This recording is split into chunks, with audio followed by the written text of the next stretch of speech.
Welcome to the Asking Why podcast. I'm your host, Clint Davis. I'm a marriage and family therapist and licensed professional counselor trained in trauma and addiction. The Asking Why podcast is for anyone on a journey of healing and restoration.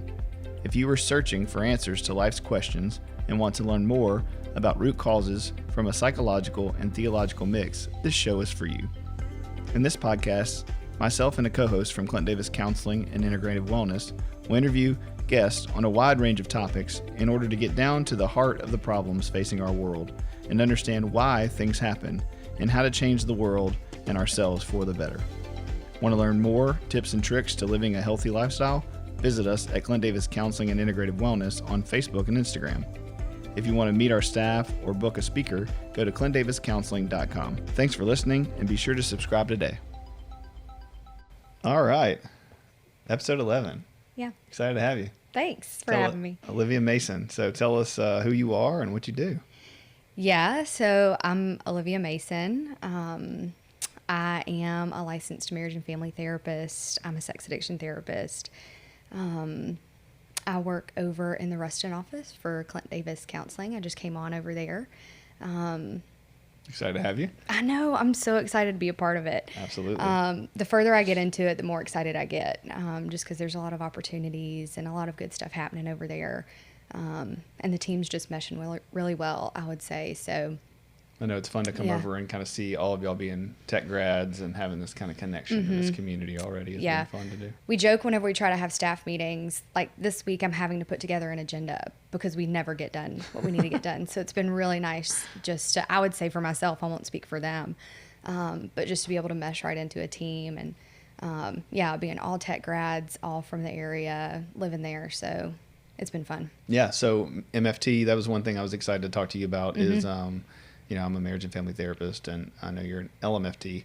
And, you know, so talking about systems theory, before we get into that, tell me kind of why you became a therapist and why specifically MFT. Yeah. Give us the dirty. I think probably a couple of years ago, whenever I first started grad school and going into MFT and getting started with that, my response would be, I don't know.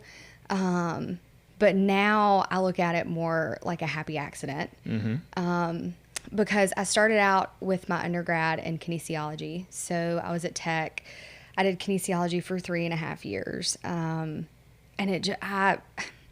I wanted to be a physical therapist, and then I wanted to be an occupational therapist. And then I started realizing, because I worked at a clinic over there, I started realizing, you know, I'm more interested in why the kids aren't wanting to eat the pudding, or why the sibling may hide in the corner when their sibling comes out from therapy.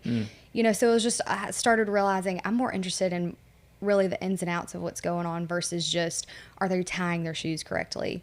So then I started looking into psychology, really thought I wanted to do professional counseling. And all the while, I'm literally failing out of my kinesiology. Like whenever I say failing, like with an F. Yeah. And so it was just such a clear, this is not what you're meant to do. Like, this is not going to happen for you. That was me in all of my biology classes. Yeah. I dropped chemistry multiple times. I refused to take math until I was like a junior in college. It just was not going to work. And so it was just this really clear, it's not going to happen for you. And so I just changed courses. My parents were very excited about me changing majors my senior year of college. And so, you know, finished out a couple of extra quarters late in psychology and had applied for LPC programs and didn't get in to any of them. So I just took a year off, actually moved to Austin, Texas, I thought I wanted to do applied behavioral analysis. Worked at a clinic in Austin doing that, and the same thing kept coming up for me of, I see these kids, a lot of kids with special needs, and I see these kids coming in getting 4 or 5 hours of therapy a day, and the parents and the siblings just leave. You know, so then I got to thinking, well, who's helping them? Right. And that's what really got me into marriage and family therapy and seeking out those programs. And again, it was one of the situations where I didn't get into any LPC programs because I really think I was meant to do marriage and family therapy. And I'm really passionate about it, and really passionate at, you know, what we're going to talk about today, looking at the system. because, I think often there's an identified patient, which is what brings people through the door, but this whole system can be healed. And the whole system can use the work, and it really be healthy and really be helpful.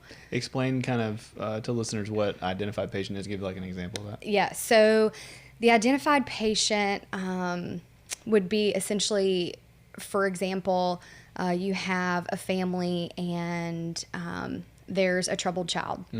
And so the family may come in and say, hey, my teenage son is really acting out in school. He's skipping classes. Here, treat him, make him better, right? This is what I would call, and I think most MFTs would call, an identified patient. Right. And the or old client. IP, yeah, the good old IP. Yeah.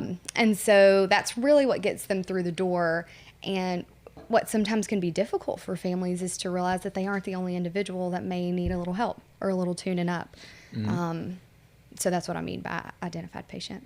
Yeah, and so in psychology and counseling, I mean, there's MFTs not as old as like the LPC or right, systems theory, which we're going to get into in a second. So for a long time, we treated people as individuals. Right. We saw them as like their story. We want to validate that and expose that and see that as 100% true. And, kind of the Carl Rogers, like we want to give you 100%, leadership in this role and sit with you and support you in whatever you want. Right. And I would say systemic work, right, has changed that to where we still want to do those things and validate, but we also want to realize that there are other things coming into the room, whether they're in the room physically or not. Right. And I would say with the marriage and family therapy work, I don't only work with couples and families.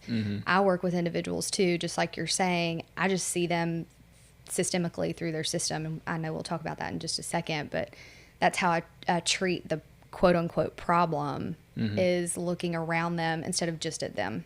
Yeah. So explain that. What's systems theory and kind of how does that play into counseling? Yeah. So I know that's a lot to explain. Say, we got plenty of time. Question. Yeah, let's do it. I have like all of my books running through my head from grad school. So systems theory is really exactly that. It's looking at the system. I like the terminology of systems theory because it can expand outside of just the family.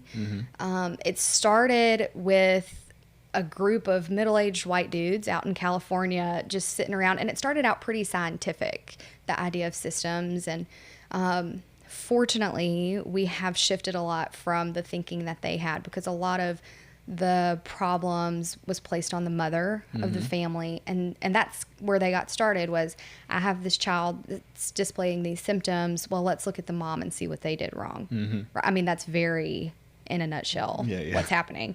Some MFTs are probably like keeling over out there. But they'll be all right. That's essentially how it got started, and the idea of looking outside of just the individual. Fortunately, it's expanded a lot more, and there's been a lot more pioneers in the field to be able to look at,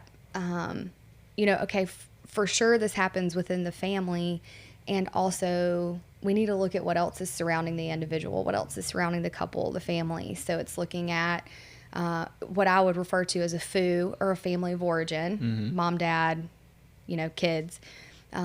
And then they also started looking at culture and religion and socioeconomic status. And I think especially in the modern world, because so many people now live away from families, whereas back whenever all this got started, it was pretty close-knit. People stayed close by. Now I think you can look at the workplace and the community that you find yourself in. So right, because your family of origin might not be what you're surrounding yourself with in 2020. It might be friends, it might be, other people. Right. But you still find yourself in your family. Oh, absolutely. Which is the whole part of systems theory. Yeah. Even if you leave at 6. Right. Like even if you get taken away at 6 or 5 or 7 or 8. Right. Yep. You still find yourself, definitely in your family, and you can create what you want with that. And also, because I worked at a residential addictions facility before coming here, and I would tell the patients all the time, you didn't leave your family outside of these doors. You brought them in here with you. So often people will find themselves, say in the workforce, you work for a large corporation, whatever the scenario, and all of a sudden this coworker that you have is driving you absolutely bonkers, right? So maybe you come in and talk to your MFT, who's your therapist, and they may say, well, who do they remind you of? Mm-hmm. And all of a sudden it's, oh my gosh, that reminds me of my dad. My dad used to talk to me like that. So you don't leave your family when you leave your family. No, it's so true. And I think bringing that awareness to people gives them, empowers them to realize that they're not in their family anymore and that they can step out of those roles. But yeah, it's super easy to fall back to it. Right. I mean, I think if anybody thinks about it, it's like, have you ever gone and spent, been married and had a family of your own, and then you spend 3 days or more with your family, and before you know it, you've kind of fallen back into those old roles and patterns, and now you're acting like the kid. And it is. It's like, okay, I'm going home for Thanksgiving, and then all of a sudden you're back in your childhood bedroom, or, the parent says, get something out of the cupboard or whatever it may be, and all of a sudden you feel 15 again, right? Because there are certain things that have happened within the family that maybe you just haven't worked through quite yet. Yeah. Or how maybe you need to or would be best for you. So it's just really interesting to look at it that way. And I think that's why I feel so passionate about it, is because it brings a lot of different aspects to the individual and really allows, what I love about systems theory is it allows you to see, as opposed to just the problem that comes into the room, right? As a therapist, I am able to see them as a 3-dimensional being, right? There's a lot surrounding them, not just this 2D, okay, you have anxiety, here's coping skills, or whatever it may be. It's, let's look all around you. Yeah, you're a lot less, we talk about this on all the podcasts, but you're a lot less likely to just treat symptoms. Right. It's not linear, I guess is a good way of saying it. Absolutely. Like A plus B equals C. It's not that, right? It's like, oh shoot, there's Y all the way down the road that maybe we need to bring up here. For sure. So keeps things interesting. I think the tough part, and I think, my goal for today is when people come in, they don't even know that that's a thing, right? They have never thought about being in a system or how that system has affected them. They think that their current behaviors and symptoms and problems are just directly related to them. Right. And for any therapist, it doesn't have to be an MFT, right? Any therapist, LPC, LCSW, whatever you may have behind your name, I would guess more than likely you've had that client, right? If you're a therapist sitting in the room that says, my dad used to do exactly that, or I had this teacher, right? People, there are other people sitting on the couch with them. Absolutely. They aren't alone. And, if you know that, then as a clinician, you're aware of how you play that role. How you, as a male or a female or your age, can trigger that dad issue or that mom issue, and you can help repair it. Yeah, there have been plenty times, like I said, I was at a residential facility that I was the wife, that I was the mom, that I was that aunt, right, that was scolding to them or whatever it may be. So as the therapist, it is important to remember that aspect, because if the individual is talking to you and you're saying things and you're consulting with your colleagues and think, I don't know why this rapport is just not building. Well, maybe it's because you remind them of mom and they don't have it with her. So it's just a great way to have that conversation and to model what healthy relationships are, and really honestly to help them rebuild and repair the client. So yeah. And I think that's a lot of the problem with our society right now, with the problems that we're having, is the general population. I mean, as therapists, a lot of us don't know about systemic theory, and then we're the ones supposed to be helping people with their coping, with their family, with their issues that are playing out in their work or at home. And then we see this on Twitter or social media or whatever. We see issues, shootings, police issues, systemic racism, and people are denying it or talking about it inappropriately because they don't even understand, right, causality versus correlation or, any of those kind of things. Right. And the other big piece of systems theory is those things travel through the family. So the trauma can travel through the family, right? The belief systems can travel through a family. So that's the other big part of systems theory, that especially myself and my work that I look at with my clients is what's traveled through. And I think we'll get to this, but how can we shift that if you choose to shift it? Because our families give us a lot of gifts. We don't have to keep them all. We can set some down. Yeah. So that's the way I like to describe it. Yeah, I love the last, it's probably only been, 4 or 5 years since kind of epigenetics has really been a heavy focus. And at the CSAT symposium a couple years ago, they came out with these new brain scans that are like MRIs, but they're even better. And you can measure neurology to neurology and she was talking about creating methylene in your brain and how you methylate when you love people, when you connect, when you exercise, when you eat green vegetables, when you get enough sleep, and that heals your brain and heals your body. Right. Well, and it's looking at as well, because I do have that history of working with individuals with addiction, is, I mean, you'll see that where, okay, if dad, grandpa, mother, whoever has addiction, the child is more likely to have that as well. But it's because a part of the brain has been impacted, and that travels through the family. Trauma does the same thing. It impacts the brain, and so then it travels through the family. Yeah, it does. And people, it's a confusing, nuanced thing to talk about, but it's the nature versus nurture debate. It's like, people ask all the time, well, and we use it as an excuse. It's like, oh, well, my dad was an alcoholic and his dad was an alcoholic, so I was destined to be an alcoholic. Right. And it's like, well, that's not necessarily Right. true. You were predisposed. Sure. I kind of describe it as people having a dimmer switch, and that they're born with this dimmer switch, and that dimmer switch is preset based on 3 generations worth of stuff. What their great grandparent drank, what they ate, what they experienced in their life, whether racism or abuse or poverty. That trickles down, and then as a kid, that dimmer switch can be turned left or right and make you more likely to do one thing or the other. But then, depending on what your parents do and their own recovery, they could turn that one way or the other depending on what they do. So the nurture, in my opinion, has way more to do, not in every case, but in most cases, than the nature, that you're not necessarily preset to become an addict. Right. You're just more likely to if you get abused, and that cycle never changed. Right. And it's the same with looking at, say, for example, if there's domestic violence within a family. Boys, if they witness that, they don't even have to experience the abuse. Just this is how it travels, is boys are more than likely going to they have a much higher likelihood than females to become a perpetrator of domestic violence, just because they watched that. Right. It didn't necessarily even have to happen to them. They just watched it. And it's that nature versus nurture thing, right? That child may have not have even been born with a violent bone in their body.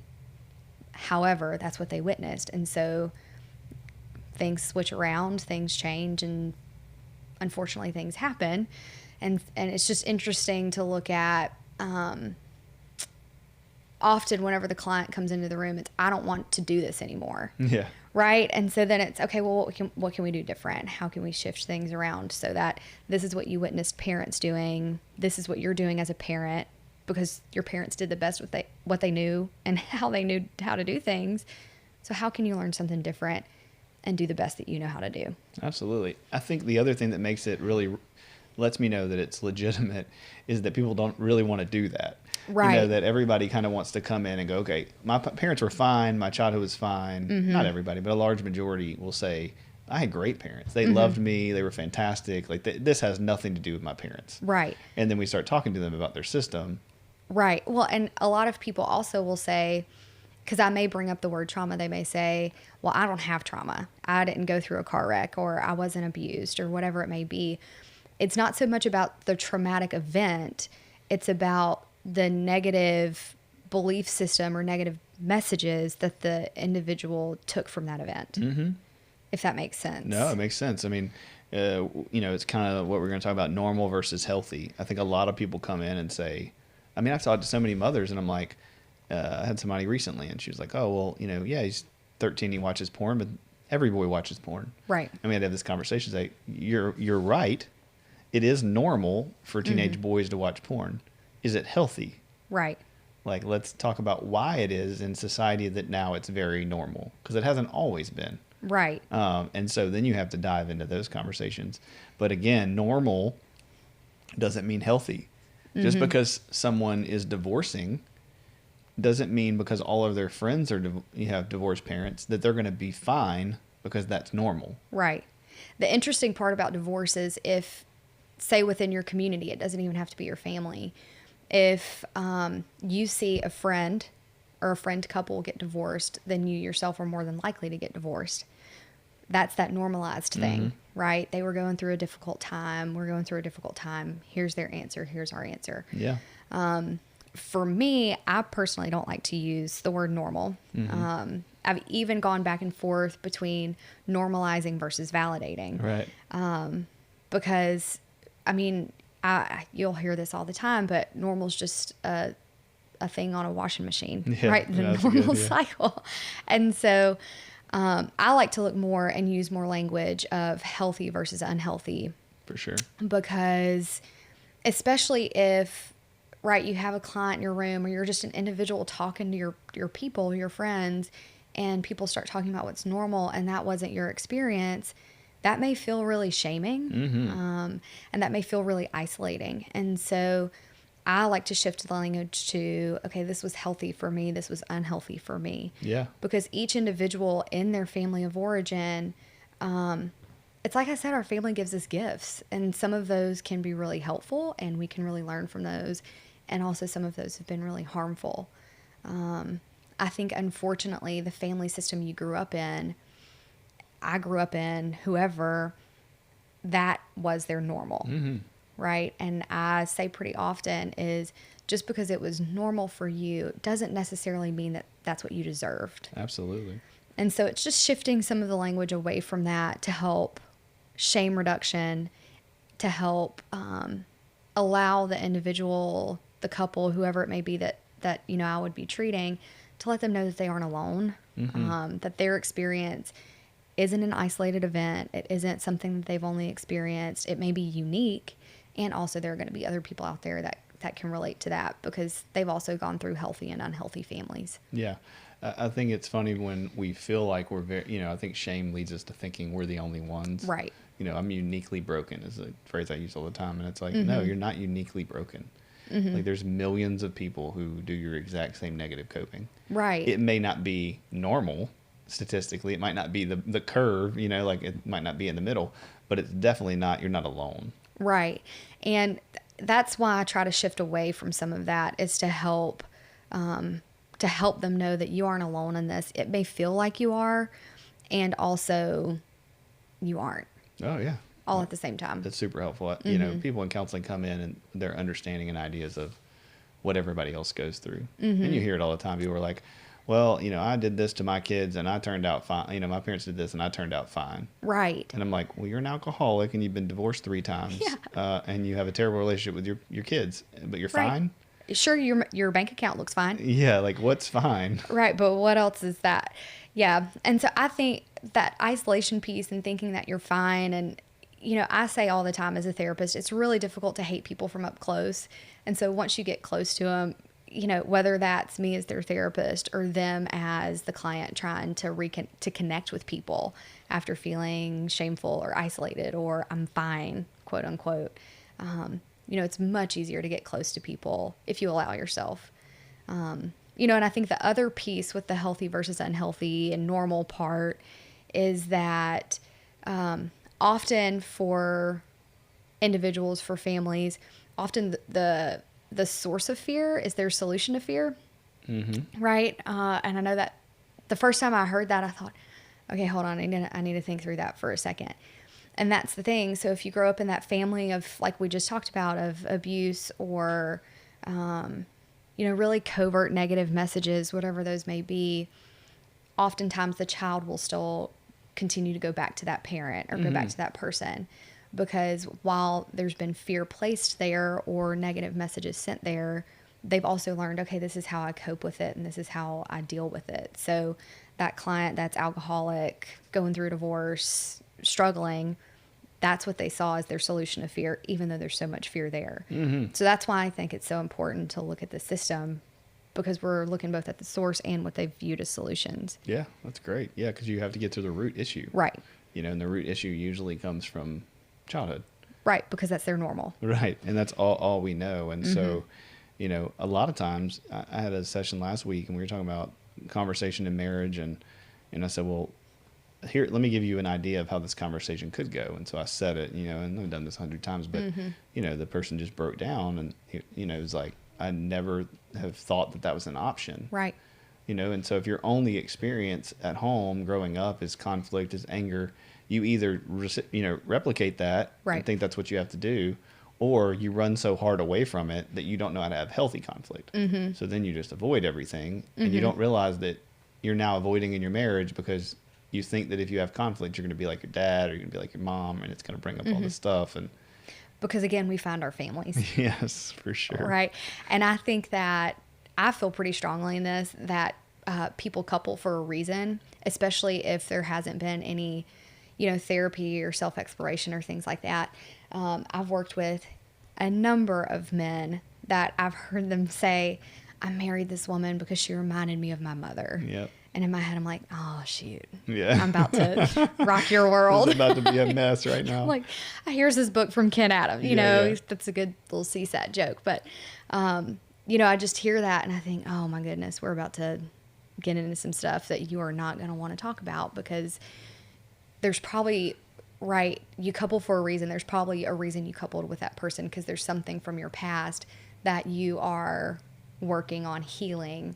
And unfortunately, the other person can't do that. That's something that the individual has to do. You may be able to do that with that person, right? But it's just being aware that that's what's going on. That's good. That's good stuff. Yeah, the early Freud and all those, they didn't have everything wrong. There's definitely some, lots of things that play into why we do things, from maternal and paternal issues. Yeah. Okay, so let's talk about what is, using the word normal, but let's use some typical, I guess, struggles for families in general. What are some things that you see or that we see as clinicians, just that are kind of like the average problems, I guess? Yeah, so I guess that kind of goes back to what brings people into the room, that identified piece. So again, it's looking at, I think probably the biggest thing whenever the root comes out after people get into the room is vulnerability. So again, within the family, often the parents have learned how to communicate to their children from their parents, whether that's doing the complete opposite, doing the same, whatever. And often vulnerability may not be a part of that in the way that they communicate. And that would be the other thing, is the communication within the family or within the couple or for the individual, right? It doesn't necessarily matter, but often it's communication. And so looking at that, that's often what people get into the room for, is I try to tell them to clean up their room and they just yell at me. Right. Well, let's talk about what's going on there. Just like you were saying with your client, what's a different way of communicating that? So often it's that vulnerability, the communication. I think, and we'll probably get more into this, is there's a really big, understanding gap between parents and children, especially in modern times. Yeah. So that's another huge thing that comes into the door. And also something I've seen is just within families, within couples, difficulty processing emotions in a healthy way. Yeah. So I think those are probably some of the bigger things. And I know each of those could, have roots and spread out. Probably the bigger things, if I had to think through it. Yeah, no, that's good. I think let's break some of those down. So one of the ones you were just highlighting was, I see a lot of times, especially, and this is going to be for families with kids, why do you think people have such a hard time getting on the same page with parenting? Right. So are you just talking about the couple, or are you talking about the parents with parent friends? No, the couple. Yeah. So again, there are two people coming from two different systems. Yeah. And so that's what they have to remember, is we're coming into this system, right? Going back to that idea of gifts. I got these gifts, he got these gifts, and we're coming into our relationship with that. And I think something that could, I don't want to say be done better, because that feels shaming, that could be done differently, would be the way, really validating individuals that would want to look at premarital counseling or couples counseling prior to marriage or having children, because I think it just really creates a safe space to have the conversations of, this is how I was parented, here's what we want to do. Because that's something else that I see is couples, families get into having children before having those conversations. Yes. So again, it just goes back to communication. Yeah, they learn on the go. On the fly, yeah. Right. It's like, well, we got married, we've been married a few years, we have this kid, and now let's figure out how we're going to parent together while sleep deprived, having special needs, having conflict, having work switch. Right. And so then the individual goes back to their survival mechanisms that they were taught in their family of origin. Yeah, so, I mean, it's all circular. Yeah, absolutely. How many people have you heard, I'm never going to do this. Right. I'll never be like my father. And then you hear coming out of your mouth, something that sounds exactly like one of your parents. Right. And then it's all of a sudden I became like my dad. Yeah. Yeah. And now there's shame, and then, you know. Right, exactly. And so, you know, a lot of it is I really do think a lot of it goes back to communication, you know, because I think another big thing with parenting is like technology. I'll talk a little more about that probably, but, you know, it's okay. Well, dad lets them have the iPad for 20 minutes. Mom doesn't. Okay. That's not on the child. And unfortunately, there's a theory out there. It's called triangulation, right? A good Bowen term. A good old Bowen term. God, I love him. But it's triangulation where there's anxiety between the parents, and unfortunately they bring in a third, right? Whether that's the child, addiction, work, whatever it may be. In this case, the child, and the anxiety gets placed on the child. And so unfortunately now that child thinks mom and dad are arguing because of me, when ultimately it's because of this communication or lack thereof. Right. And then a parent doesn't know because they know nothing about any of this we're talking about. Right. And they're just doing their normal conflict style, and their kid for years and years and years is feeling like their parents' conflict is their fault. Right. And then the next thing you know, the child comes into our office, whether as a teenager or as an adult, and it's everything's my fault. What's wrong? Well, as a systems therapist, I'm able to look back and say, well, what'd the house look like? Right. And then go back to that root. And I think it's amazing because that has zero to do with the parent's intention. Right. Yeah. Yeah. Absolutely nothing on the parent, you know, not to shame them at all. It's just, it is what it is. And I think that's what's hard for people is they go, man, my parents did the best they could. They were good people. They didn't mean to do that. So then therefore it's all my fault.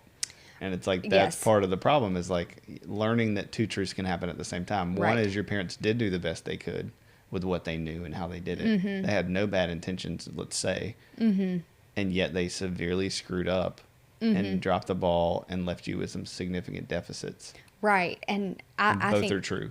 Exactly. As a MFT, I have the firm belief that parents do the best with what they know how and what they've been taught.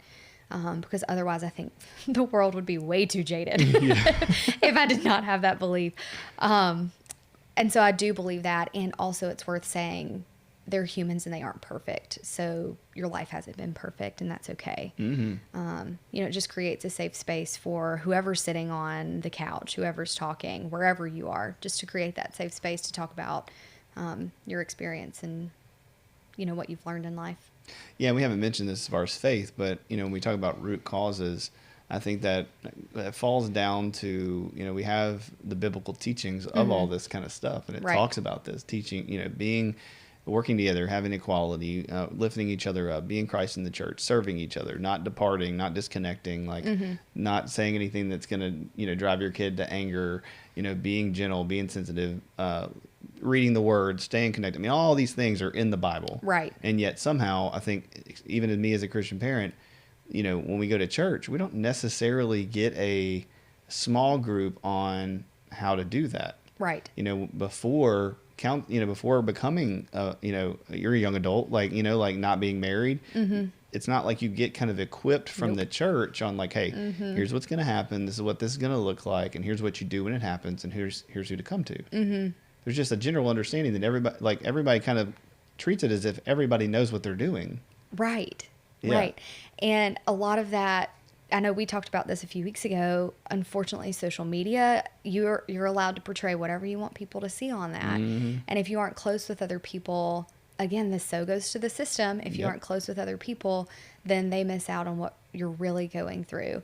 And for the individual, for me, I feel so sad about that because it really misses, the individual would really miss out on places that they could heal that they've probably really been hurting. Because, you know, I think we learn a lot about ourselves in relationships. And whenever I say relationships, I mean friendships, romantic, therapeutic relationship with your I mean, all over. Yeah. If there's two people in a room, there's a relationship that's formed. So, I don't know. I feel sad whenever, you know, a person walks into a room and they feel so alone because there's such a missed opportunity there. Yeah. And the problem is right? Is that we've been hurt by people. So people are the thing we need to heal. Our people. And yet we're scared of that. We're scared to be vulnerable. Or we've been taught that we can't, or we've tried and we've gotten, you know, Right. smack down. And so that doesn't work anymore. Right. Or I just put on a smile and, people think I'm fine, and that will draw people in close. But the sad part is that still keeps people at arm's length. So everyone has their own coping mechanisms and their survival mechanisms that they learned in their family of origin. Yeah, I love to talk about, Terry Hargrove talks about in restoration therapy, the idea of reparenting yourself. Yes. And so as an adult, being able to go, okay, how do I fix this? Like, let's say you and your husband or your wife are not parenting on the same page. I mean, I get that a lot. Well, the way you do that is you stop and say, well, why do I parent the way that I do? Why do I think that my way of parenting is 100% right? Right. Have I learned, it's funny when people come in, they're like, well, this is my experience, so therefore it's right. It's like, so that's your sample size, like is your family of origin. Right. Like that's all you have is just this one research paper on your family, and that somehow gives evidence to this all being the way to do it. Yeah, it's like, take a look at all my books on parenting. Right. Like, there's a lot more there. Yeah, and people used to say that. I remember my parents saying that early on. Well, we didn't have books on this stuff. And I'm like, well, we do now. We do now, and there's a lot of people talking about it. So let's talk about it. Yeah, and so, people have to stop and get into counseling and go, okay, why don't I want to give on this issue? What's that remind me of? This happened the other day. I have a 6-year-old, my oldest Grady, and he was mad about, he's trying to put this Lego thing together that he got for Christmas. And it's not really Legos, but it's a little older than what he really can do with his fine motor skills. And so he kept trying to put these pieces together, and they were popping off, and he got really mad, threw it across the living room, and then starts barging to his room. I'm trying to de-escalate him. I hear him slam the door. And I take a deep breath, and my wife's like, I'm going in there, My wife's like, hey, babe, I know that's a trigger for you, like slamming doors. Take a deep breath. And I was really okay. Right. But she was just reminding me through our relationship that, like, that can really trigger me. That severe defiance, the loud noise from my own PTSD, that has nothing to do with Grady or even really much my childhood, but other things with loud noises. And so, but having that understanding of each other, having that vulnerability with each other, knowing our triggers helps us to parent, because then we can call it to attention. Right. But when neither person knows anything about why it is that you do what you do, then you have no communal support. And that helps so much keep that trauma that you've experienced off of Grady. Absolutely. Right? Because otherwise, that may be something that would be, of course, what's coming to my mind is the trauma egg. Yeah, for sure. But that may be something that, say, Grady would take into therapy later. I don't know why this event that happened when I was 6 around Legos is standing out, because there's nothing I would call traumatic in there. And again, it's the message that he would receive had you and your wife not known each other's triggers and not been able to communicate well enough to say, okay, let's take a minute before we go in there. Absolutely. And, the reason we got to that is by me failing. So, right. And that's okay. This happened like months ago. The first couple of times he slammed the door, I went in right behind him, opened the door. He always goes and gets in his bed and cries or sits there. And so I went and I grabbed him, I pulled him out of his bed, and I put him in timeout and talked to him. I didn't talk to him at that point. And, as I did it, I didn't spank him. I didn't yell at him. I don't spank anyway. But the reality is like, I don't usually put my hands on him ever. Right. And so that whole week we've been reading this book called God Made All of Me. And it talks about how your body's your own and no one else can touch you. And, you have the only thing as a child you have a right to is your body. And so you can tell people no. And if somebody's touching you and hugging you, even in a good way, you can say no. And this is all just playing through my head. And I went to him immediately afterwards and I said, hey, I was frustrated. I'm really sorry that I put my hands on you. I should not touch you if you don't want to be touched. I should ask you to get out of the bed. And give you the option first. And so we had this conversation, at the time he was like 5.5. And, but I said, I won't do that again. And so in my head, it was a marker of, I'm going to have to figure out how to not be triggered by door slamming, because he's a little kid and he's going to do it. Right. I'm not going to read it as super defiant and feel all disrespected, because that's just going to make me act like a crazy person. And so I've had to adapt to that. My point is I think where people get mixed up is they think they have to be perfect. Yeah. Like as therapists, we start laying all this stuff out, and people are like, there's no way I can do that. Right. It feels very overwhelming. Yeah. And you don't have to be perfect. Yeah. But you have to repair. And one of the things that's different, hopefully for us as parents, is it's not that you can't screw up. It's not that your family system can't come into the room and have a say. It's that what you do differently is you take the time to repair. Right. And that's a big part of just within couples as well, not even just absolutely. the family. Any system, right? Yeah. Any system. Yeah. Is the research shows with couples is it's not fighting that leads to divorce or separation. It's not having repair, not having resolve that leads to divorce. So really for children to see parents argue, bicker, of course in a healthy way, nothing that gets unhealthy, and then also to see them be able to repair and resolve, I mean, that's a much better indicator of their relationships, and also that couple's relationship is to be able to go back and resolve and repair, as opposed to, Gottman, who's huge in the couples therapy world, has his 4 horsemen of the apocalypse is what he calls it. So you have contempt, criticism, defensiveness, and stonewalling. And those are the biggest indicators of divorce, whereas repair and resolve is the biggest indicator of staying together. Yeah. So it's huge for both the couple and for the family. Can you break down those 4 horsemen? Yeah. So with them, I love them because once you know what they are, you see them everywhere. And again, it doesn't just happen within, a familial relationship. So with criticism, that's going to be, you can't teach them how to do math. You don't wash the dishes right. You don't fill this dishwasher right? It's just very critiquing. That one's really common in women. It's that stereotypical nagging, quote unquote. And, I did a big old eye roll there because it's that stereotypical nagging that people think of, but it's really criticism. And again, that's a defense mechanism that comes up. So, hey babe, can you get supper started? You need to get supper started. Yeah, I've done all Why this aren't you stuff, doing yeah. that? Yeah, I've done all this all day. So it's just this criticism that happens. So then the contempt is really starting to, and this is probably the biggest indicator of divorce, is contempt. And that's really starting to get the person's characteristics and their character and who they are as an individual. So you always stay out late. You never tell me what's going on. You never listen to me, right? Really using shaming. You're an idiot. You are stupid. So really getting at their character and you're who they are. You're selfish. You don't care. Yep. Yeah, because it's, you're a terrible father, right? Yeah, contempt is vicious because it's saying, I don't trust you at all. And who you are to me is somebody who's bad. Right, exactly. And then the defensiveness is exactly what you think of with that, is this defensiveness. Well, so that can look a lot of different ways. There are a lot of different defense mechanisms. That could probably be a whole podcast on itself. Absolutely. So, I mean, the defense mechanisms can be humor, or it can be, stonewalling would be one of them, but it could be, using humor, or unfortunately it could lead to hitting or yelling or just completely cutting them off. Yep. And that's both a male and a female thing. Mm-hmm. Yeah, I love the idea of you defend, like you withdraw, right, which is the defense, to punish or to protect. Right. So I can't take this anymore, so I'm out of here. Or I'm not going to talk to you for the next 30 minutes because I know you're going to hurt too. Right. And with defensiveness, that can also be, I think maybe you and Whitney talked about it last week, is like the crazy making or the gaslighting.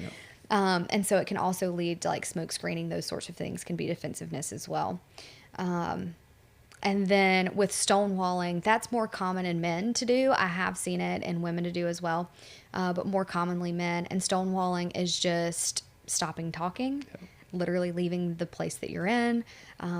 I've seen, I was watching a session actually, and saw the wife stand up and literally turn her back. She was she was holding the baby and completely turned her back to the husband and still kept talking. We're like, God, that's such a picture of stonewalling. I'm a big stonewaller. I'm sorry, honey. Like when I get really frustrated or really overwhelmed. I would do it. Done talking. Like same. I won't look at her. She always knows when I'm mad because like I won't make any eye contact. I'll just walk through the kitchen. I'll go. I won't be doing anything loud. But I will not be engaging my body towards her in any way. I like to think that you can't read me, but really you can read me because absolutely, obviously I talk a lot, and then all of a sudden I'm not. So me too. But those would be the 4 horsemen, and those are really, can be really problematic to a relationship and really unhealthy. So I would say if you're experiencing any of those, then reach out for some help. Absolutely. And just, it's normal. Right. I said that about myself to say, like, even as therapists, like we have these same coping skills. It's when they become consistent. It's when they become constant. It's when they, especially all 4 of them are at play. Right. When things, are past the point of no return. So I think, for all couples and families, like, a little bit of therapy every once in a while to check in. My wife and I go every week. So, it it's a tune-up, it's a check-in, it's not going to keep you from having conflict, like you said. Right. I mean, conflict's healthy.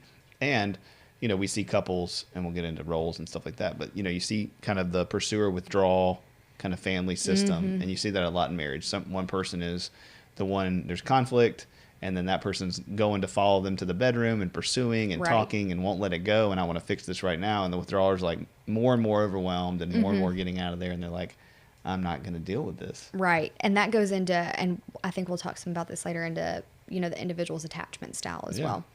Yeah, it's interesting. In some couples, they're both withdrawers. Right. So they both just get silent, and it builds and builds. And that's really the most dangerous, in my opinion, what I've seen.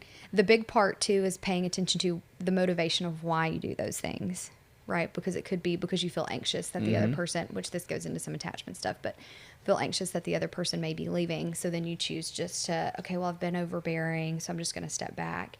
And that's not healing either to do that. No, not at all. No. Yeah. I mean, nothing's getting accomplished. Yep. And neither is just yelling at each other. So. Right. Yeah. Right. Nothing gets accomplished. And so it's a big part of whether that's a therapy room or a space in the house, is finding that safe space to have that resolve. So what are some markers, like that you've had family system trauma, right? If you're sitting out there and people are listening, they're like, well, I'm not, this all sounds good. We're having some of these problems. I thought that was just us. Right. What are the indicators that comes from probably some family systems trauma that needs to get? I think for the individual that may be thinking that, it would be worth paying attention to your relationships outside of your primary relationship. So whenever I say primary relationship, that could be your partner, that could be your parent, that could be your best friend, right? It's that primary person in your life. And so I would really encourage that individual to look outside of there. And if there's any indication of similar patterns in other relationships, there may be more family systems trauma going on that you may not know about. Because again, it's not necessarily the event, it's the negative messages, or, what we would call in the therapy world, the core beliefs of that individual. So that would be a big indicator. I also think a big part would be paying attention to how you're reacting to your environment around you. And so, again, that may not be in relationship with people. That may just be at your desk at work. So all of a sudden, your boss has asked you to do 5 new tasks, and you're wanting to withdraw. Right? That's probably a bigger indicator than just, I'm stressed right now. That's your coping mechanism coming out to play. That's your survival stance. That's something bigger than just, I'm tired and I don't want to do these things right now. Right.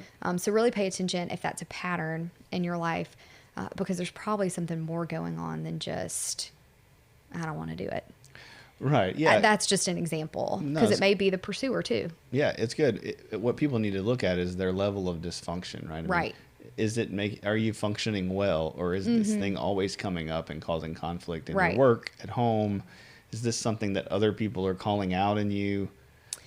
Right. And I think with the functioning piece as well, is another question to ask is, oh, you're functioning well. Right? Because going back to that community and conversation piece we just had, it's also worth thinking, what secrets am I keeping? Right? Because if for some reason you have secrets, or you're keeping things to yourself that you could be sharing with that primary relationship, there may be something bigger going on there that maybe that individual's feeling shame about, or feels embarrassed, or pain, and just isn't sure how to process it. So some of it is subjective, just to ask yourself some really reflective questions. And also some of it's subjective, to pay attention and get feedback from the people around you. Yeah, but it's so easy to blame everybody else for our problems. And if you're doing that, you may want to check on it too. That's right. Because there may be something else going on. But it is just so much easier to blame other people and keep going. And also, that's exhausting. Yeah, it is exhausting. Okay, so what are some ways to stop those things? Like, if you look at it and you go, okay, I have this stuff going on, obviously going to therapy. I'll shamelessly plug therapy all day long. Absolutely. But what are some things kind of in their own life that they can look at and do differently to not continue that cycle with their kids, with their husband, with their wife? Well, I think if a person is already asking that question, they're doing something right. So I mean, I would really validate the person that may be listening to this and thinking, oh, I may need to do some things different. You're recognizing something is off, or you are wanting to choose not to do something. So I would just validate that that's a step in the right direction. Of course, therapy is a huge part of that, and being able to see that. The other big piece in that is going to be boundaries. And I think often for people, I'll say that word to a client and it's, what in the world are you talking about? Yeah, we did this talk at a church a couple of times. I can't remember. I won't say whoever it was, but we were talking about it was men and women, and so she had done this presentation, and afterwards they were like, "Wow, it was really good, but it was way over our heads." Right. And I was discussing, and I said, "Well, you really could do an hour on boundaries with almost anybody, and they wouldn't know what that is." Right. But as clinicians, I think we sometimes forget, because that's the first step into relationship building is Right. like healthy boundaries. But if you ask the average person, what are the 3 types of boundaries? They wouldn't know what's going on. No. So let's talk about that. Right. What are boundaries? And The way that I like to describe boundaries, just to the person that I'm talking to that's not a therapist, is a boundary is where you end and another begins. Yep. And so with that, that's really difficult and really hard for people to see. And I'd probably say that's another indicator of family systems trauma, is if you don't know what a boundary is, or you find yourself feeling walled off. That's probably a good indicator as well. And so with a boundary being where you end and another begins, it's also figuring out how to communicate that. I think a big part of boundaries is there's internal boundaries and there's external boundaries.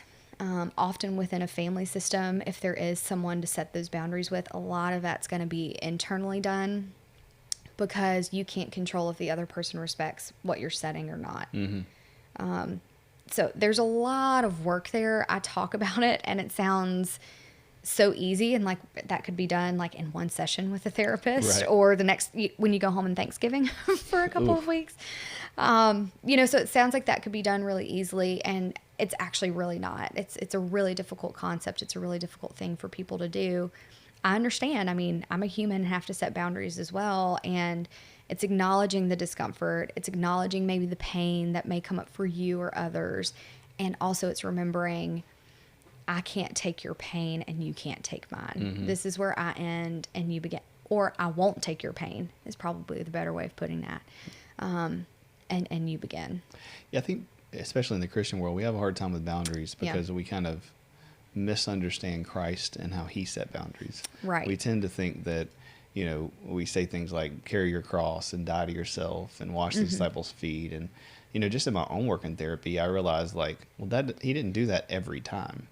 Right. What I mean is like when Christ had boundaries, like in Capernaum, like they were there was all these people following him. They had this kind of buildup of people. The disciples were super excited about it. And Jesus woke up that day and was like, hey, we're leaving. And they were like, what? And he's like, no, we're out. Like, we're going to go to another town. And they're like, well, why? And they got really upset. And he said, because if we stay here, they're going to be dependent on me. It won't be their story. And to me, it was like, that was a healthy boundary. Right. There were other times where he got in the boat, went out in the water, and prayed by himself. And the disciples were like, where are you going? We have stuff to do. And he's like, no, I need a day to be with the Father. Right. And it's being able to, a lot of that comes with self-awareness, and it comes with taking the time to yourself to figure out what you do need and what you do need to set as a boundary. I think people get confused with that sometimes as well, of I'm setting a boundary and this is how it is. Well, that could become more aggressive and less assertive. Right. And so you're right. So that's understanding the 3 types. So just so people are listening. So there's diffuse boundaries, which are like open-ended. Anybody can do whatever they want to. They walk all over you. And we can kind of add attachment in here when we talk about it. Right. But, that's you don't, it's very emotional. It's about your feelings. I don't want to tell nobody no, because it's going to hurt their feelings. It's going to make them feel bad. Then I'm going to feel bad. They're not going to love me. People know everything about me. Yes. Or there's rigid, which is what you were describing, which is, here's my boundary. It's not moving. Yep. It's not, there's no emotions. I don't care your intentions, my intentions, right? What happens? I'm not changing No this one's thing. coming in. Yes. Or out. Like there's no shift. And then there's healthy boundary, which is a little bit of both, right? Right. So Pia Melody has a great book, Facing Codependence, and I think that's in like chapter 1 or 2. It may even be in the introduction, right. But she does a great job describing the 3 of those boundaries. And so it looks at just a little tiny stick person, and those diffuse boundaries, there's no circle. It may actually be like a square. It's super, yeah. But there's nothing around that individual. And then the rigid boundary, it's the little stick person and just solid lines completely around it. And then there's the individual that has a healthier set of boundaries, and it's dotted lines, right? So that people can go in and out, and also you still have some protection for yourself. And so again, it's just figuring out what is that. Individuals that I work with the really rigid boundaries, I just encourage them to build a door. I'm like, look, you can still have your wall for now, right? I'm like, let's just build a door. And also it's looking at what's your wall built out of, right? Like, what are the bricks made of? Mm-hmm. And then for the person without any boundaries, it's why do you not have the feeling or the need to protect yourself? Yeah. And so it's just talking through those things and then encouraging them, okay, let's build a little wall for yourself. Let's build a little boundary or fence, and let's figure out what the building blocks of that are going to be. Is it going to be communication? Is it going to be spirituality, right? It's just figuring out what you want to build it with or what you want to take out. That's so good.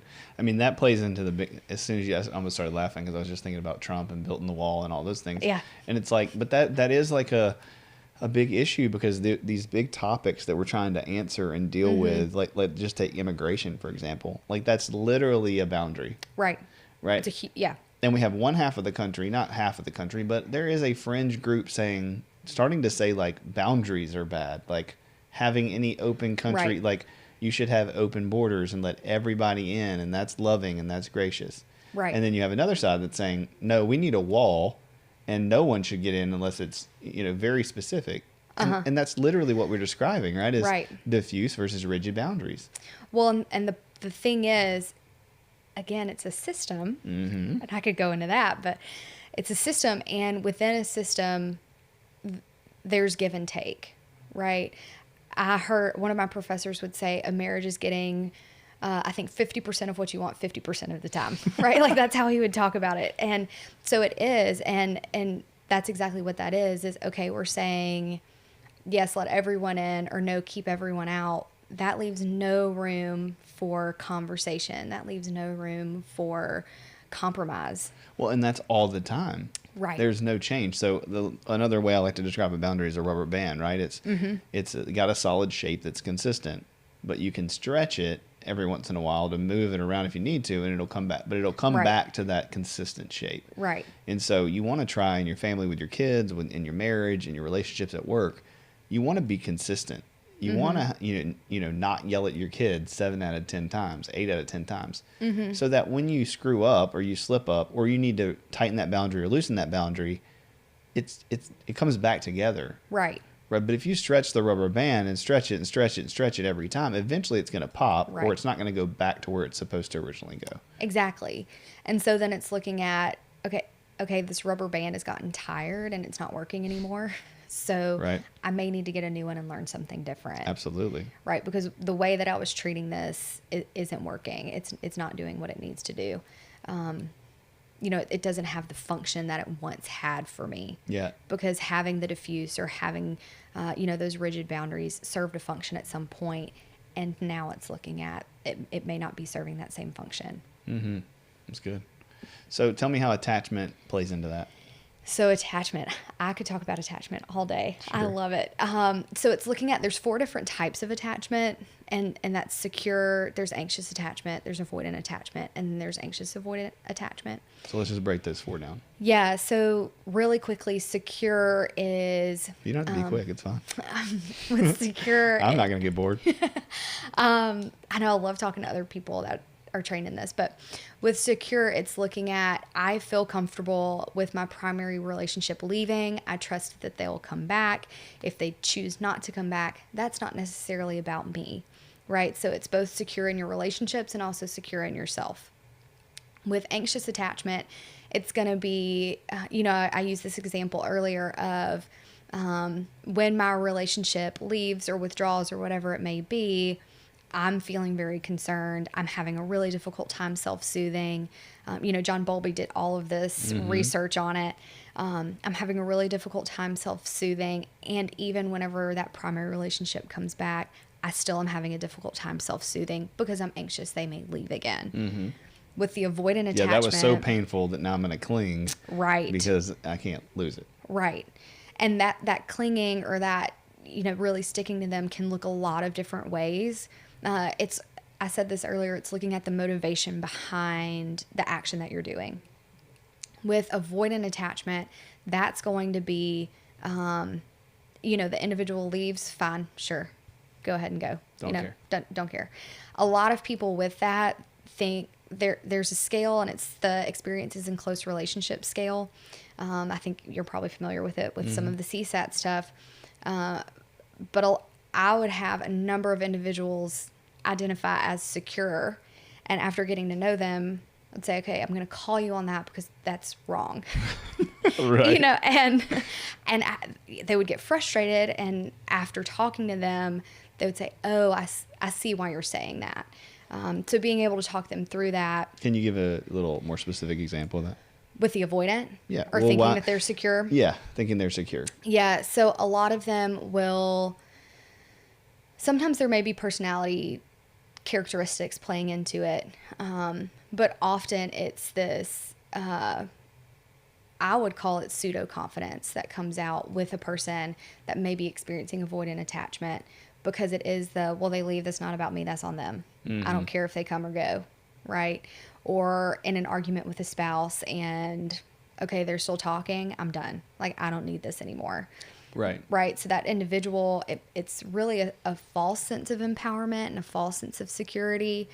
And it's also extremely isolating and very lonely in that bubble. Because what you've done is you've numbed out. Yep. Right. It's not that you're secure. It's that you don't care. You've distanced yourself. Yeah. And that's, what we're trying to get people to do is be authentic about their feelings. So not blast somebody, not withdraw, but just say, hey, I feel this way. That doesn't have anything to do with you, but I'm going to be vulnerable and express that and allow you to meet my needs. Right.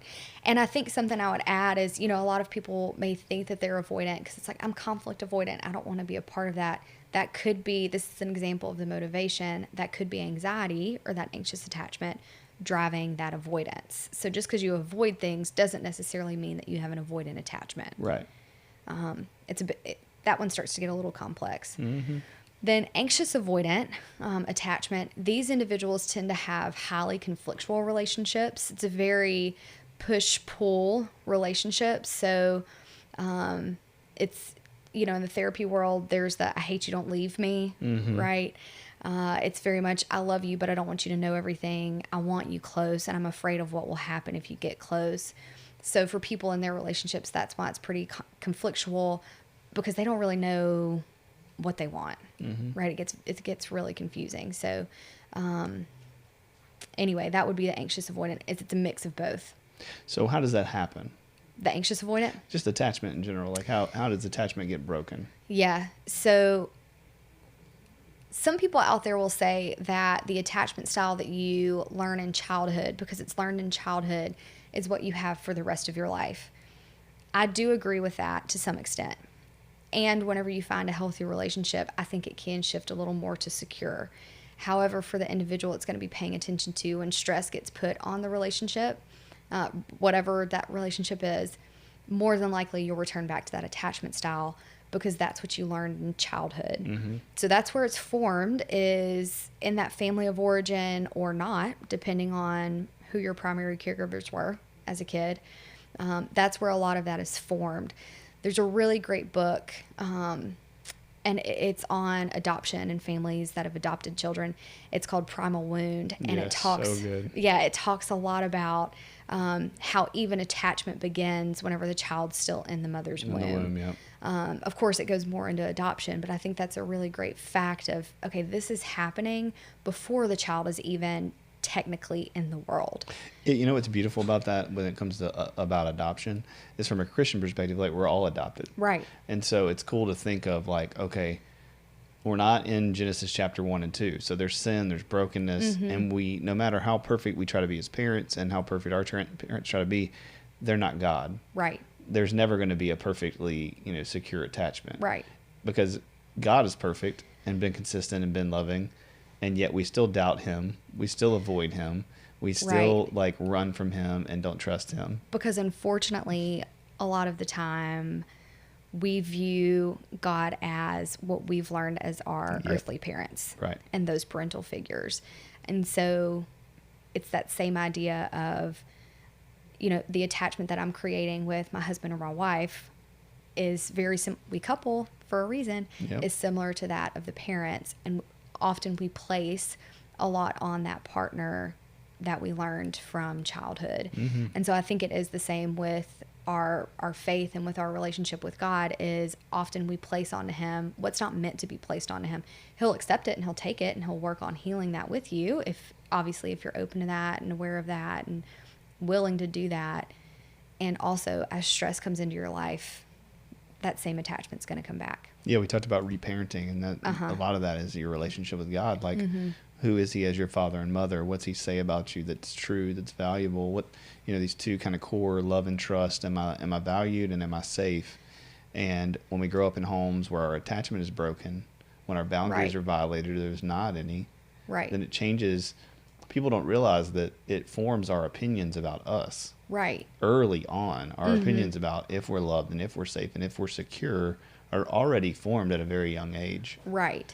And, going back to the example of your son slamming the door, right, that could have been a really big time of that attachment forming based on how you as a parent responded to that.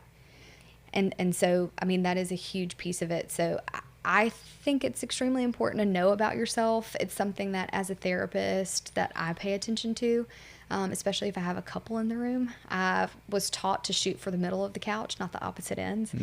And so it is paying attention to attachment style and, being aware of that. And I think the other piece with that, jumping back to the spiritual piece of it, is within the STEP community, that's a huge part. It did start out specifically with God, right? And now it's become the God of your own understanding. And unfortunately, I think for some individuals suffering with addiction, the God of their own understanding, I've heard a number of them say, well, he's a fire and brimstone God. He is a punishing one. He's a judgmental one, right? And if I sit there with them and talk about it, I'm like, okay, well, who else does that remind you of? It's like, well, my dad was like that, and my grandfather was like that, or whoever, right? Yeah. And so again, it brings it back into perspective to be able to say, well, let's look at some other pieces, right? Let's expand that, because your relationship with your higher power, right? That's the STEP term, with your higher power is mimicking your relationship with your dad. And we can separate those, right? Which is a great thing. We can separate those. Yeah, and people have never gotten the opportunity to say, well, is that God or is that your parent? Right. Well, they're one and the same. Right. Because you never experienced, I think kids need affection, attention, and affirmation, especially little boys, but I think all of them need it. And so, you get attention, you get focus, you get time, you get eye contact, you get this, this time together, building, doing whatever, playing. You get affection, you get, I love you, I care about you, I give you a hug, I give you a kiss. Right. My son the other day is like, Dad, you've kissed me 4 times already, you're about to go to work. And, because I'm just always trying to show him affection. And then attention, affection, and then, what did I say? Attachment, like, time together, quality time together. And so a lot of kids don't get any of that. Right. They say they had a great childhood, but again, they're measuring it against really bad childhoods. Right. Like severe trauma, abuse, neglect, sexual abuse, not having a parent. And what I always want people to think of is like, let's measure it against what God intended you to receive.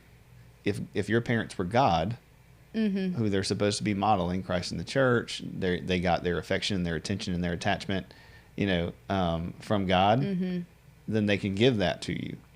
But, you put it on a scale and it's like, well, if I didn't ever receive attention and affection, I don't know how to give it. I give the things that I can. I do the best that I can. But now I have a deficit that I can't give, and my kid's not getting that, and on the cycle goes. Right. So, go ahead. Well, and I was just thinking, some of that I mentioned earlier, a lot of the healing happens in the relationship with the attachment piece. And if that's an individual, so say you aren't in a primary relationship or you aren't in a romantic relationship, a lot of that healing can happen in your relationship with Christ. Yes. And being able, it's really difficult for a lot of people because it's not tangible and it's not right there.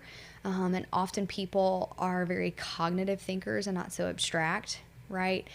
And also there's a lot of tangible information in the Bible that tells us, okay, he is here. We do have that. We can rely on that. We can trust in that. And that also goes into a big part of community and being able to have exactly what you're saying, those image bearers doing exactly that, bearing the image and reworking that relationship and ultimately reparenting yourself and reconnecting with something higher than yourself. Yeah, and I don't think either one's better. Right. I don't think being married or being single is better. I think Right. they both have different opportunities to glorify God. I mean, Paul's very clear, to stay single if you can. Right. And the way he says it, it's some stuff that's weird. But, the reality is that there's pros and cons of both. Absolutely. Yeah, Challenges. you're not going to be able to have sex with, I guess you can have sex with your friends. Right. But the reality is but you can find intimacy and connection. And I think that's Yes. a big piece to addiction, right? And to systemic problems. Right. Is there's no intimacy, there's no vulnerability, but intimacy only means sex. Because I think people have confused intimacy with just the physical. Right. Right. And whether single or in a relationship, there has to be the emotional intimacy that goes. Emotional intimacy includes the mental, the spiritual, the emotional. Obviously, it's emotional intimacy. Yeah. And so the communication. So there's a lot of pieces there that can be done outside of a romantic relationship. Yeah, so if you're wondering why you don't have good relationships with your friends or you're alone, right, that's not because you're a terrible person. It may be that you don't have the skills to do it. Right. So Right. you might have to go to therapy or counseling and learn how to interact with the therapist. That happens to me all the time. It's Right. like we're their first person. I call this like a surrogate. It's like, you don't have any community. You don't realize why nobody likes you. You go to Right. crowds or go to groups. You never really connect with anybody. And it may be that you have no clue how to because your parents never showed you because they didn't know how to. And so you come to counseling and you act weird and we don't judge you. Right. And we laugh at, the fact that you do whatever you do, and then we get to know you. And as you feel safe and as you practice the relationship piece, Right. you start to be confident. And then you take that out to a group or a situation, then you bring it back in and say, this went well or this didn't go well. And so that attachment is formed here. Become safer. Yes. And then we try to transition you out into the world and say, we don't want to be your attachment figure. Right. But we'll at least be a surrogate for a while until you find somebody out there who will. We can help model that Yes. for you. Unfortunately, and in 2020, there's some wild statistics about this, but unfortunately, a lot of individuals have gone to the internet to get that connection. And that, I used this earlier, but it's very much a pseudo connection that's happening between you and a screen. Are you talking about social media or telehealth? I would say more like social media. I don't think so much telehealth. I think therapists are doing the best they can with that. But I do think social we won't media. get into debate about that right now. Right. But I do think social media, if you look at the statistics on pornography, in one day, one pornography website got more hits than Amazon, Instagram, and Facebook combined. And that's just one website. And so that's looking at what I see in that and what I hear in that is that people are craving connection. People are craving intimacy. They've just got confused on what that looks like. And that didn't start, that's what I want people to understand. And it didn't start with them. Right. Like people aren't 33 and they had great attachment, great boundaries, great childhood, and then they just go cheat on their spouse. No. Right. That's just It's not how a much longer story than that. Right. But I feel like, number one, we think it because we don't know. And number two, as a culture, because we don't know, we treat people that way. Right. So we look at someone's behavior and we go, I would never do that. Or how could they do that? Or, Right. They're so selfish or they're so terrible. Or, this Yeah. is some whatever. And the reality is that it's a very nuanced, long-term thing that probably didn't start with them. Right. I said it at the beginning. It's hard to hate people from up close. Right. And so more than likely, I think often people kind of back away from those situations. Maybe not so much therapist, and also maybe therapist will sometimes back away from that because that starts to get a little too close to home. Oh, yeah. Especially if they don't understand systems. Right. And so it is. It's just understanding the system that you came from, the system that they came from, and being able to identify how you attach to people and how that's going to play out in that relationship. Yeah. I think it's so crazy, that Christ in Scripture, it talks about all of this. Like Right. It gives us a great blueprint for healthy relationships, healthy systems. I had a friend I was talking to the other week, and we were talking about, he's a pastor, and we're talking about like systems in church and how, all these things are falling on the plates of lead pastors, especially during COVID. So we start talking through it, and it's like, oh, well, there's not a system in place. So of course everything's coming to you. And it's not that anybody, wants that to happen, but if you don't put the system in place, then there's no responsibility for other people. There's no boundary for other people. There's no end to you and beginning of them. Right. And a lot of times, it's not because people are trying to cross your boundaries. It's they don't know they're there. They don't know where they end. And people, children crave structure. As employees, like you guys want to know what I want and what I don't. And communication. Right. I'll be super vulnerable for a second, but to explain kind of this in personal, like as a 2-3 wing, right? If I'm a Christian, I don't know if I can say that anymore now. Apparently the Enneagram's like satanic and 8 wing 7. Yeah, I'll own it too. So I'm sorry for those listening that don't think the Enneagram can be Christian. But the reality is that like I like to help people, and that comes from my childhood of being the oldest. My parents divorced. I had to try to figure out how to make them happy, protect my sister. So I started playing basketball and performing and doing really well in school and trying to do all these things. And that led me to getting validation. It made me feel safe. It made me feel secure.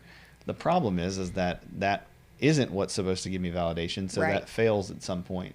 So now as a leader, I can tend to say, hey, listen, guys, I really want this done. But if it makes you anxious, don't worry about it. No big deal.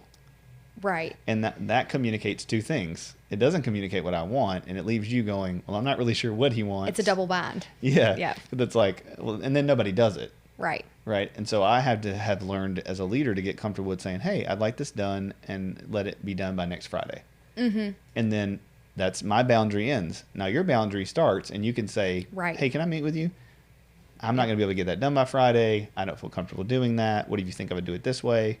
And then the boundary starts with me again. Right. And we get to respectfully go back and forth with our boundaries. Exactly. But what happens is, we have anxious attachment, or we have attachment issues, and we start crossing those boundaries by me trying to take care of you, or you trying to take care of me. And in my own therapy, I've realized, there's 3 modes. There's, being passive aggressive, being aggressive, or being congruent in your communication. And a lot of times out of being nice, we're passive aggressive, but it's really so we can just get out of it. Right. I can say, I really want this, I really need this, but not that big of a deal. Then when you don't do it, I'm not that disappointed. Right. But the reality is I am disappointed, and now I'm frustrated because you didn't do it. Even though I just told you I didn't really care. And within that, there's a whole mix of messages. Right. Going between, again, you put 2 people in a room and there's a relationship. Right. So the message that you learn, or what I'm hearing in it, is that being validated equals being loved. Right. Right. And so that starts to play out. And that's why I think I even said this at the beginning, is this isn't just for the family, right? Looking at the system isn't just to look at the family, because you just talked about the workplace, right? It's to look at the world around you. And I think that's why part of the reason I did gravitate so much towards marriage and family and really have clung on to it. And I'm like a kid in a candy shop whenever I am talking about these things and reading about it, because I think it does line up so much with my belief system. And I mean, Christ lived in community, and that's what systems work is doing, is really encouraging community and doing that in a healthy way. And that's with your family, that's with your workplace, that's with your neighbors, that's with your church, whoever you're surrounding yourself with, that's with them. Yeah, and if you don't get congruent and heal from that early trauma, that early systemic attachment, those boundary violations, then you're just playing it out in all the other systems in your life. Right. You don't get a new brain when you get older. No. Right. And I say with addiction, I'll say this, is that the addict was born when the trauma happened, right? The addict began growing up whenever the child stopped. And so I think that happens just in the relationships as well, is, okay, there's often this one spot whenever people start realizing, this is how I make it through, right? I get validation. This is how I make it through. So then that starts growing up and the other mechanisms stop. Yeah. And the maybe healthier ways, validation's fine, but other healthier ways that you could look at, any individual stops, because that's what you learned worked. Yeah. That's good. Yeah. So 2 things real quick, because we got a few more minutes. I think we got 10 or 15. So let's talk about birth order, and then let's just kind of go through the trauma egg and we can kind of wrap up from there. So tell me about birth order and how that plays out in the family. So I go back and forth on birth order. Yeah. So when you sent me this message, I was like, oh, this will be interesting. Because I didn't give you my opinion. I do think it's, I'm an 8. I'm very opinionated. But I do think it's there. And also, I think it can be a cop-out sometimes, birth order. Yeah. So same thing with the Enneagram. Right. Right? We're not sold on the fact that this defines you for the rest of your life. Yes. And that this was like always your destiny. Right. I do think there's some legitimacy to it in looking at, okay, the first child, you know, often the parent is maybe more overbearing or maybe feels more anxious or is going to be that laid back parent and does whatever, right?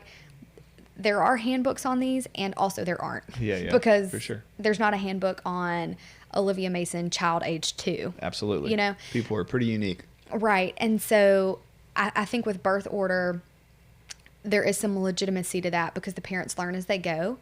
And each child in that family ultimately isn't going to respond to parenting the same way that the other children do or have, if that makes sense. So, for example, like I have an older brother. We have very different personalities. So my parents have had to shift around whenever we were children the way that they went at parenting because he responded to something different than I did, right?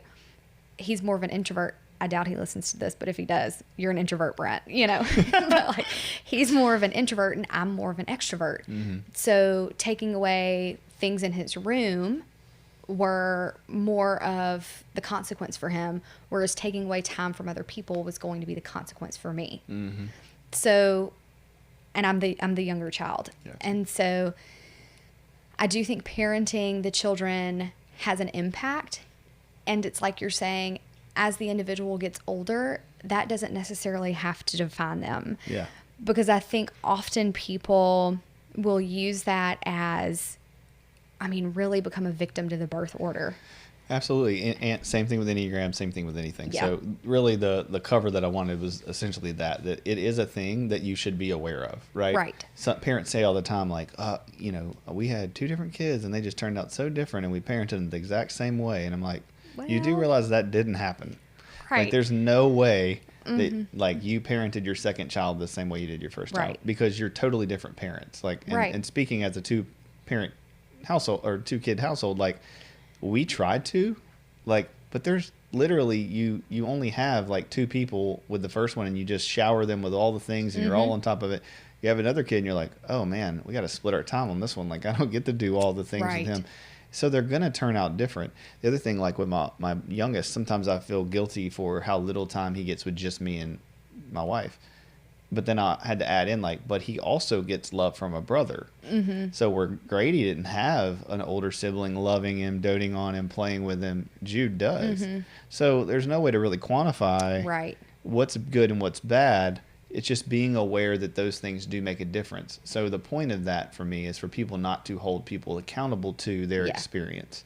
And I do think, especially the older sibling, I've heard so many times, you know, my dad left my mom or my mom left my dad, or one that I hear so often in the sex addiction world is my dad traveled a lot for work or wasn't there.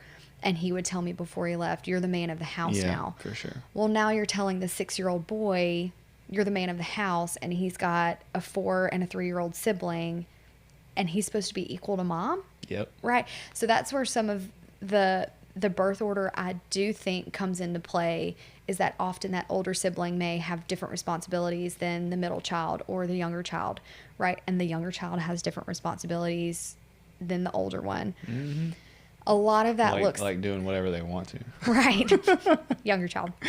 And so a lot of that goes into a theory that's called parentification and children taking on roles in the family that they aren't meant to take on. And what I do think is important about birth order is recognizing that within the system, there are subsystems. So there's the couple subsystem, there's the parent subsystem, and then there's the sibling subsystem. And so it's recognizing within that subsystem in your family, what role did you play? Yeah, I mean, I spend so much time telling Grady he's not responsible for Jude. Yeah. And yet he still tries to like help him, so there's all this stuff. But again, it's the communication that's important. Right. He's going to do things because he's a human. Right. Like, And that can be a really fun role for him. Absolutely. And hey, man, I learned how to throw a football today this way. I want to teach you. Right. That can be a really fun role for the older sibling or the younger sibling, learning a new technology or a new something and being able to say, hey, older sibling, here's something that I discovered today. I want to teach you about it. It can be really fun for the siblings. And also it can be really a really big weight as well it's super if done anxiety unhealthy. provoking. Yep. Yeah. Okay, so you kind of got into that. So let's go through Trauma Egg real quick. And so Trauma Egg is something that we use in the CSAT world that I'd never heard of before this, and I'd been to a bunch of trauma trainings. But it kind of helps put a very pretty picture of how family systems problems can permeate through all kinds of messages. So just explain what that is. It's literally an egg. I love a trauma egg. It's literally an egg, and the way that I've had my clients at that point, patients, because it was residential, do it is draw it on a butcher sheet of paper. That's how we did it at our trainings that we did for CSAP. Draw it on a butcher sheet of paper. You draw out an egg, and then within that egg, the best way I know how to describe it is you draw different cells, and within that, it's just a picture. I really encouraged the people I worked with to not write any words unless they absolutely had to. But just draw a picture of, I would tell them a traumatic event or an event that you experienced a lot of impact from. Because like we've talked about, some people will say, I don't have any trauma. I worked with someone that was active duty military and he's like, I don't have any trauma. It's like, right. Okay, bud, like, let's just say you had some impact. And so just draw those cells, and by encouragement, I think the technical rules are to stop at early adulthood. I'd encourage them just to do it all the way up to whenever they're presenting it to me. Yeah, that's what I do too. Yeah, but it starts at birth up. So it's even things that you may not remember or know about but have been told to you. So that's the actual egg. And then on the outside of the egg, you have your family rules and your family roles. And both of those things can be overt or covert. So what I mean by that is the family rule, for example, could be very direct. Make good grades in school, Scotty. Right? Or it could be, don't talk to your dad when he's been drinking.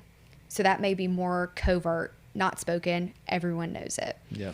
The family rules are the same thing. So that may be, you're the athlete of the family. You do really well in sports, and your brother's the bookworm.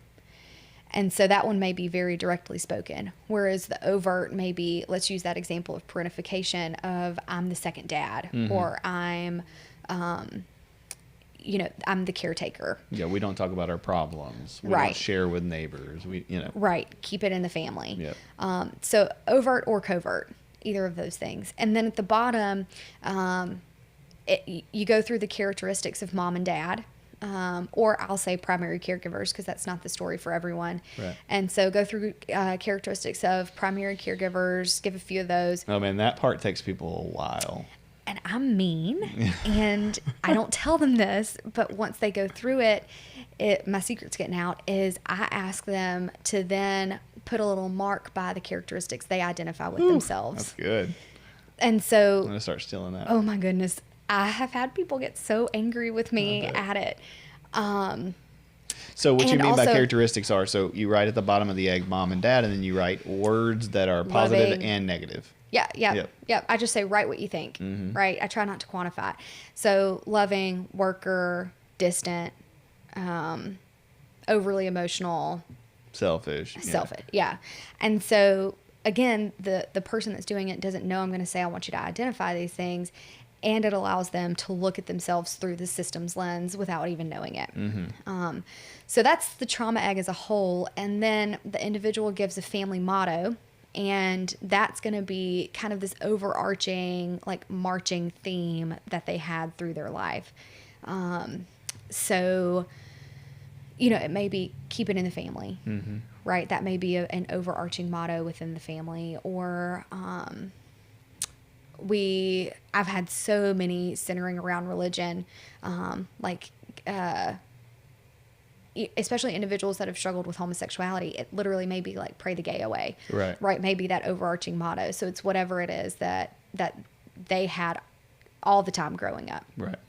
Yeah, it's crazy to look at it. So in summary, we're kind of summarizing all the things we talked about with the trauma egg. It's looking at the role, the characteristics that you perceived as your mother and father as an adult, finally looking and going, okay, my parents were very nuanced. They were good and bad. And then writing those down and being surprised by how many good things or how many bad things or how many lack thereof. Looking at your trauma over the course of your life inside this egg, looking at the rules that were laid out for you that were implicit or explicit, and then looking at the roles that you kind of played in the family. You're the golden child, you're the black sheep, whatever that is. Right, scapegoat. And it's amazing how the family motto usually encompasses all of that really well. Right. You're like, oh, well, of course that's your family motto. Like, look at your life. Right. I would even sometimes have them not do the family motto and then allow the group, because I did a lot of group work, and they would present it at a group, allow the group to come up with the family motto for them. Yeah, that's really good. Just based on what they heard, because again, it allows them, that person's coming in there and that trauma egg is normal for them. And that allows them to have other people speak into their lives and say, here's what I'm hearing and here's what I heard as your experience, to allow people into that experience with them. With the trauma egg, something else that I like is, a lot of the times with the trauma, I'll ask the questions of, where were mom and dad? Especially if they weren't a part of that specific story. And also it allows the person to see, okay, here are heroes, right, that have been in my life, that have been supportive. Because I do think a trauma egg, and talking about everything that we've talked about today, is overwhelming, is exhausting, is difficult, can feel like you're stuck in a rut. And also it's worth looking at through that specific assignment. Okay, there have been people and there have been messages that do feel empowering, that do create resilience. And so it's also being able to find those in your system as well, and not just those things that maybe brought you to therapy in the first place. Yeah, and there's the money egg, and then is it the angel egg? Is that, yeah? Yes. Have you ever done one of those? Too, yes. I mean, I did mine, but other than that, I did it with a group. Okay, I worked awesome. Christmas one year, and that's what I did with a group. And for me as a therapist, it's really fun to be able to see people connect with that part as well, because I don't know if you've heard this, but it's constant. Olivia, why are you always making me cry? I'm not making you do anything. That's you. And so being able to connect with them that way. In my group, they call me an a-hole. So, halfway through the group, they're like, well, you're being, you're being this. And I'm like, and the new guys are like, well, this guy literally told me this week in individual session, he was like, you haven't been that way with me, man. He was like, I've seen you 4 or 5 times. And what they mean is they cry, right? They get vulnerable, and quote unquote, I make them do that, and it's like, no, like I'm just giving you empathy and connecting with you and validating you, and that makes you cry, which you don't like. Like I'd make dash marks on my desk on how many men I'd make cry. Right. And I had a couple I had one. That's hilarious. Yeah, right before I moved back, I was working with him, and I had him sitting on the floor in a fetal position, and we were doing some sculpting. And I said something, and he looked at me, he was like, why do you remember everything? Right. And it's just being able to bring those pieces where they need to be. And the trauma egg helps for me as the therapist to know those parts of themselves, so that in the next future sessions, as they're doing things, I can bring that part out in order to help heal that part. That's right. So it may be really, really painful for that individual. And also, I'm not doing them any favors by keeping that to myself and them keeping that to themselves if we aren't working on healing it. Right. And so it's just being able to bring that back out. That's awesome. I appreciate all your information. Yeah. This 2 hours flew, so I love talking about this stuff too. I do too. This is great. Any kind of closing thoughts or comments that you'd like people to know, or that you got? Oh my gosh. I mean, I would say, I alluded to this some, but I think thinking about these things and hearing these things can feel really scary, and a lot of people have some pretty strong loyalty to their families. And what I would want people to know is that it's okay to be where you are, right? Like, you don't have to be somewhere else. in order to do something different. It's okay to be where you are. And if hearing this feels scary or overwhelming or, fill in the blank, for painful, fill in the blank, it's also okay to talk to someone, even if that someone is a completely third-party outsider. Reach out, because ultimately in your story, you aren't alone. And that's the big thing that I want to convey to a lot of people, and really to anyone that I'm working with, is you aren't alone in your journey. You may feel that way, and you just may be by yourself, but you aren't alone in it. That's good. And so just being able to reach out and touch base that way I have found very healing for myself. Yeah, that's good. Mm-hmm. Yeah, I'd say, just in closing, what I want people to hear is, this is not the blame game for our parents, right? Mm-hmm. It's not we don't want people to be victims. We don't want people to live in a state in which they blame their parents, they blame their ethnicity, they blame their culture, they blame everything is the problem. But we do want people to honor that those systems did add to the complexity in which they're dealing with. Mm-hmm. And as they take responsibility for the things they need to take responsibility and shuck responsibility for the things they need to give to someone else, mm-hmm. they find freedom. They find the ability to go, okay, here's my boundary. This is what I'm responsible for now moving forward. Now that I know this information, mm-hmm. I can now say, oh, no, this is on me. Or, well, this happened to me and caused this, so that's not on me. Right. And there's just a dance that you have to do. And so if you don't go back and really see systemically where these things came from, whether that's racism, whether that's policing, whether that's politics, whether that's all the things we're dealing with, if we don't ask why, if we don't get to the root cause, then we just treat symptoms all the time. Right. And we just put Band-Aids over bullet holes and try to repair and repair and repair. And then in crisis and stress, we're right back down to that childhood response. Right. And everybody around us is like, why are you acting crazy? Or why are you doing this? And we're never connecting the dots, and we never have any control. Well, and I would say, too, you said this earlier, and it was just really quick, and it's such a good statement. I use it often, but you aren't the problem. The problem's the problem. Right. Right. And so your parents aren't the problem. Your way that you're reacting in your workplace isn't the problem is the problem, right? You're you. And there are unique ways for you to manage that, and also there are some that aren't going to be so unique. But ultimately, the person isn't the problem. The problem's the problem. It's good. Yeah. It's like, God gives us our worth and value, and that's that we're loved and we're valued and we're worthy and we're secure in His care. And that's not determined by how good our boundaries are, how bad our attachment style is. We are us. We're in our bodies. Right. We're who we are. We're worth it right now in our worst situations. However, that doesn't mean keep being unhealthy, keep being toxic. Right. That means that you have the ability to heal and grow. So that's good. Yeah. Thank you so much for your time. Yeah, this was fun. Yeah, me too. I had a great time. All right, guys. Follow us on Facebook. Subscribe to our YouTube channel. Thanks for listening to episode 11, Asking Why Podcast.